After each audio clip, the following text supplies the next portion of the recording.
have these two moments that I have to highlight, because for me, when I read them and saw them, absolutely, I will be honest, it brought me full on tears, just Niagara Falls, all right?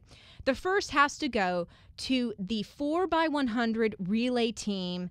Michael Phelps, Jason Lezak. It was so amazing because, all the hype for Michael Phelps, and I know he's going to be honored big time in '08, and certainly beyond that for his amazing 8 gold medal wins. And obviously we're getting to know him as a person. He's out there a lot, and he plays Guitar Hero really well, all right?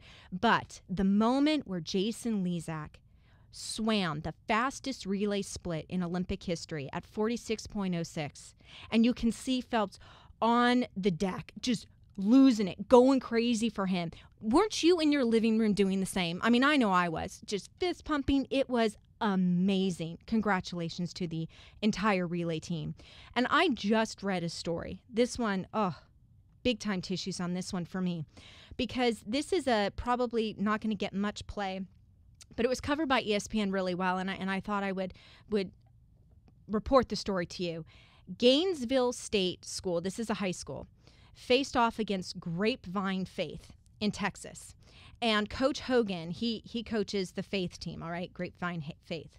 Now, the thing you need to know about Gainesville is that this is not a typical high school, because these are boys who are incarcerated, all right? They're in a juvenile detention facility, but they have a team. And they get to play, and they don't win much. In fact, they don't win at all. And so this Gainesville team is going to go up against the Faith team. And so Coach Hogan had this idea that he would ask his parents for half of them to root for the Gainesville State players. And a lot of people didn't get it, and they said, we're confused. What's going on, Coach? Why are we doing this? Well, he said, we need to, as it was reported here, we need to make sure they know as people they're just as valuable as anyone else. So evidently he did this for the other team, and the parents got fully behind it. We're talking cheering, we're talking banners, we're talking cheerleaders, and evidently these young boys came out. They'd never experienced anything like this, and these are boys who are in a detention facility, and people are cheering for them. And they thought it was a mistake at first, but when it kept lasting throughout the whole game, they were so touched. They had the best performance of their year. They showered their coach at the end, even though they lost, as though they'd won some sort of state title. And one of the players afterwards, both teams got together for a prayer. And one of the players asked to lead the prayer. No one knew what he was going to say. And evidently, here's what was reported. He said, "Lord, I don't know how this happened, so I don't know how to say thank you. But I would have never known so many people in the world that there are that cared about us." As the teams left, the other coach grabbed Hogan and by the shoulders, it says here, and thanked him and said, "You will never, ever understand what your people did for our kids tonight." Hats off, Coach Hogan. Hats off to the parents. That was just exceptional. My next set of awards, I actually have 3 in this category. The most inspiring people. And these may not go to the people you'd think, but they were very inspiring to me. The first goes to Dara Torres, U.S. women's swimmer. Not only did Dara inspire women at the age of 41 and adults everywhere with her truly historic 5th return to the Olympics this year, but she graced the podium in full honor after delaying the start of the 50-meter free for a competitor who had a torn suit. And ultimately, Torres took the silver. It was really beautiful. And I was inspired by her just making the team. And I look forward to seeing what she's going to be doing next in the sport of swimming and beyond. Also, I wanted to remind everyone how much the worldview changed as far as how they view United States basketball. That's right. U.S. men's basketball in the Olympics this year. I think they deserve a recognition for changing the negative, showboating, privileged stereotype of an entire population that is men's basketball here in the United States. And I think they did that very well by demonstrating with character and dignity our country in the recent Olympic Games. So congratulations to them. They also performed pretty well too. And finally, I want to recognize local Mission Viejo High School Frosh Soft coach. Not many Frosh Soft coaches get a lot of recognition, but Coach Bill Smith is retiring this year after decades of honorable life and skills coaching.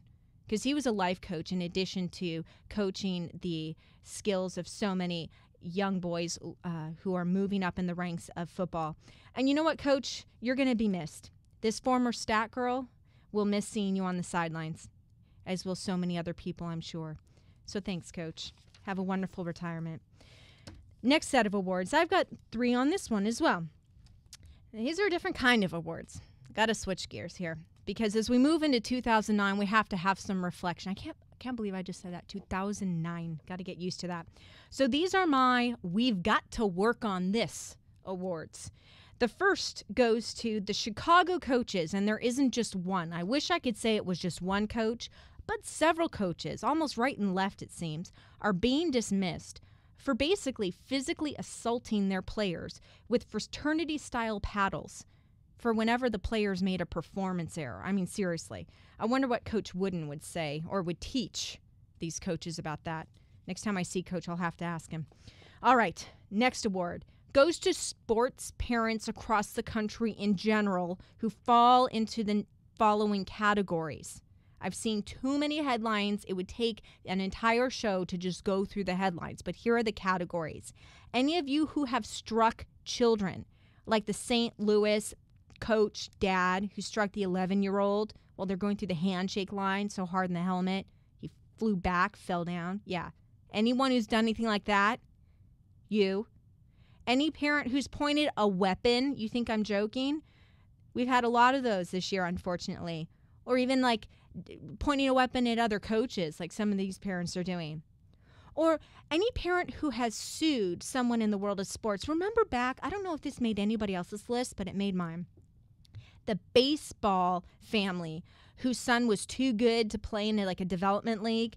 The parents tried to sue, I think, the league or some other people. Or actually, the mom in Pennsylvania, the soccer mom, who's suing the sheriff because she insisted on wearing a permitted weapon to her U5 child's soccer game, and the only way they could get her to stop was by, revoking her permit. Yeah, any of you who fall into any category like that, we've got to work on this. So it takes me to 2009. And, in order to move forward, I'm going to actually be having on in January a very well-noted author on the subject of parent coaching and positive coaching, Jim Thompson. I don't think anyone's written as much on coaching and parenting as Jim. So he's going to be coming on the show in January. Also, another We've Got to Work on This issue, the Atlas Sports Genetic Test. Okay, now hear me out on this. For those of you that get excited when I tell you about this, I want you to wait. I want you to promise me one thing, that if you're hearing about this for the first time, you will hold off on ordering this until next Saturday's show, because I'm going to be covering this with some world-class experts, my analysis of this money trap, basically. I actually got a call from MSNBC this last week. Talked to them about it. There's going to be a great article about it. You get to hear what I think on that if you missed the show, but next week we're covering it. So here's what it is. It's a test, like a spit test, an oral swab test, for $149. You can pay to find out whether your child has just one thing and one thing only, or where they stack up on the ACTN3 gene.